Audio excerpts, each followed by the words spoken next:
Okay, ito mga kababayan, talaga naman, matindi talaga yung nangyari rito sa Senado, ano? About ho rito kay Senador Bato de la Rosa. Talagang natakpan ho yung isi ni, BP Sara Duterte. Naloko na.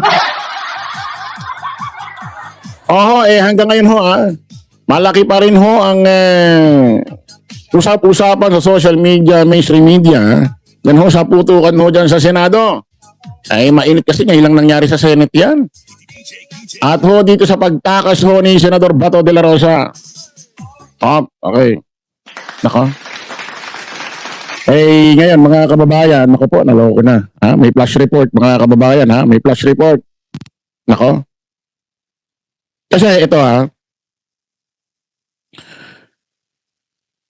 kung matatandaan ninyo mga kababayan, si Senador Bato de la Rosa ay nag-request ho kay Senate President, Alan Peter Cayetano o mas kilalang 10K boy.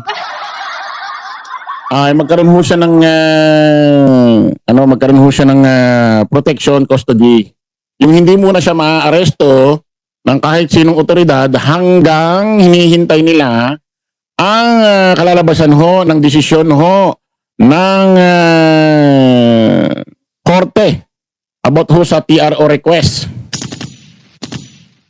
Naalala nyo? Ito yung dahilan kung bakit binigyan ho siya ng protection custody ng Senate. Hindi maaresto at mahintay kung ano ang dapat niyang intayin doon sa request na TRO.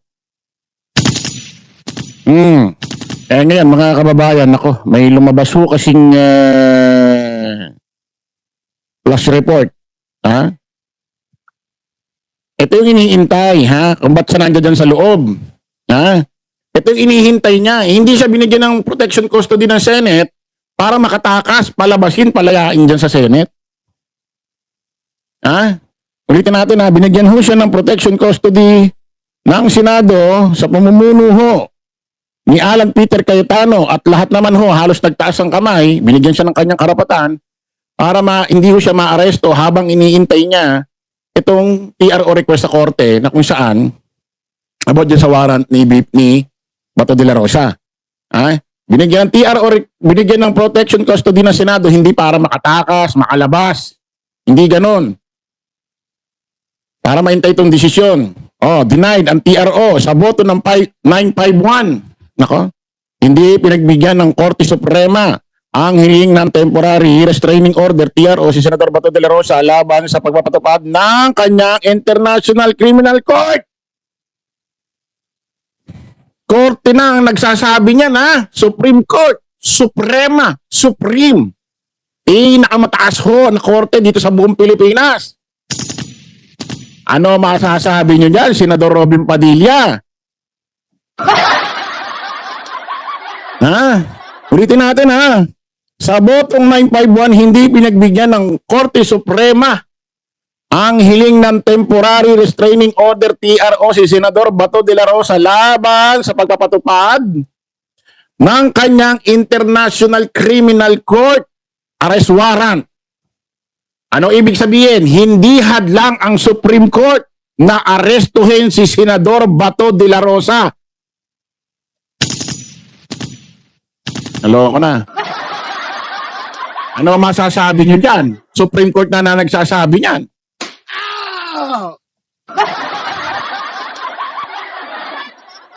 Kung naaalala nyo din kung naaalala ninyo, si Digong ho, nung nando doon ho sa Villamor Air Base, umabot ho ng kulang-kulang 13 oras.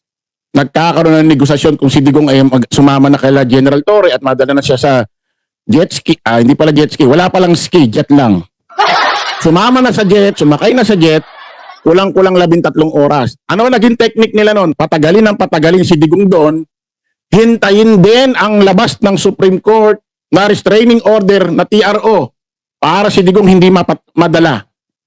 Ang sino nag-file noon? Si Attorney Torion. Naalala ninyo? Press 1. Hanggang sa mailipad si Digong papuntang Dubai to The Hague, papuntang ICC Court, walang inilabas. Nung nando na si Digong sa ICC, saka naglabas din ng Supreme Court. Ano nilabas? Failed. Hindi rin pinagbigyan.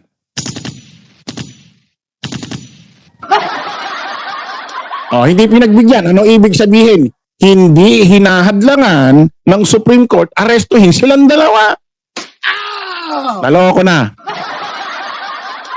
Ano pa ba ibig sabihin nito? Pabor silang arestuhin si Bato de la Rosa. Hindi nga nila hinahadlangan eh. Anong gagawin natin ngayon? Susundin natin ngayon yan.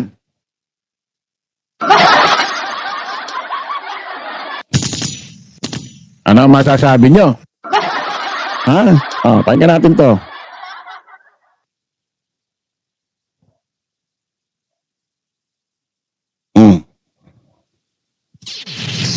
DZMM Pakinggan natin ha. Reports. Tanggap po tayo ng flash report mula sa Radyo Patrol, Steve Raz. Steve, magandang hapon. Yes, Doc Dennis, malaking balita. Mm.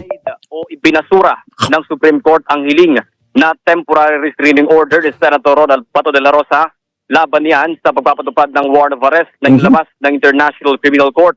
Sa botong 951, tinanggihan ng Supreme Court en banc ang hiling na temporary restraining order at iba pang pansamantalang relief na inihain ni Senator de la Rosa. Sa kanyang motion nga matatandaan na piniling ng senador na magpalabas ng TRO, status quo anti-order para pigilan nga yung otoridad sa pag-aresto sa kanya batay sa anumang warrant mula sa ICC, Interpol Red Notice o diffusion o anumang foreign judicial o quasi-judicial instrument kung walang lokal na warrant mula sa korte sa Pilipinas. Yan mo ng detalye. Yan ang balitang kupil. Yan ho yung iniintay ni Senador Bato de la Rosa o kampo niya habang siya'y nasa loob ng Senate. Habang binibigyan siya ng protection custody. Yan ang iniintay. At habang iniintay yan, hindi siya pwedeng arestuhin ng kahit na sinong otoridad. Ulitin natin ha. Ito yung iniintay. Kaya siya binigyan ng protection custody at hindi siya ma-aresto ng kahit sinong otoridad habang inihintay itong desisyon na ito. Hindi para makalabas, hindi para makatakas. O ngayon, nakatakas si Senador Bato de la Rosa. Naglabas na ganito, hindi nila hinahadlangan yung warrant o arrest ng ICC. Ibig sabihin, okay sa kanilang arestuin si Bato. Paano ngayon yan? Tumakas si Senador Bato. Kasi kung nandiyan si Senador Bato sa Senate ngayon, at lumabas itong desisyon ng Supreme Court yan na, pinakamataas na korte sa buong Pilipinas. Kung lumabas siya, nandoon niya si Bato de la Rosa, aarestuhin na siya. Wala nang makakapigil. Ang problema, pinatakas. Sino? Nako po, ito na. Ano masasabi mo ngayon dyan, Senador Robin Padilla? Ano masasabi mo? Ang sabi mo wala kang bahid na kasinungalingan. Wala kang record ng kasinungalingan. Pakinggan nyo ito mga kababayan pakinggan ninyo Kasi pakinggan nyo muna to mga kababayan Pakinggan nyo muna itong video niya sa Senate Gallery doon sa plenary session na kung saan nandoon siya sa Senate Gallery, may mga kausap siyang mga reporter. Salamat po sa standby sa kalye ba yun? Salamat. Hindi ko mahabol kasi yung monitor ko lobat.